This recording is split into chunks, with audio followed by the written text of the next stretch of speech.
হাঁস ডিম আর পোস্ত দুটোই বাঙালির কাছে খুব প্রিয়, তাই আজ বানালাম হাঁস ডিমের পোস্ত। সবার প্রথমে হাঁস ডিমগুলোকে সিদ্ধ করে নেব, তারপর খোলা ছাড়িয়ে ডিমগুলো দুটো করে কেটে নেব। আপনারা চাইলে গোটাও রাখতে পারেন। এইবার শিলে পোস্ত দিয়ে ভালো করে বেটে নেব। শিলনোড়ায় বাটা পোস্তের স্বাদ কিন্তু আলাদাই হয়। এইবার কড়াইতে সর্ষের তেল গরম করে সবার প্রথমে হাঁস ডিমের টুকরোগুলো দিয়ে এপিট ওপিট করে ভেজে তুলে নেব।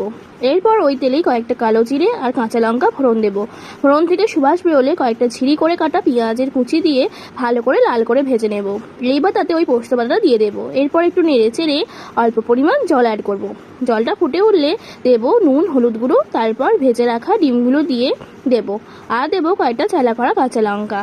এরপর 5 মিনিট মতো মিডিয়াম ফ্লেমে ফুটিয়ে শেষে ওপর থেকে একটু সর্ষের তেল ছড়িয়ে নেড়ে ঘেটে দিয়ে গরম ভাতে সার্ভ করব। রান্নাটা কেমন লাগলো জানাতে ভুলবেন না, আর ভালো লাগলে লাইক আর সাবস্ক্রাইব করে পাশে থাকার অনুরোধ রইল।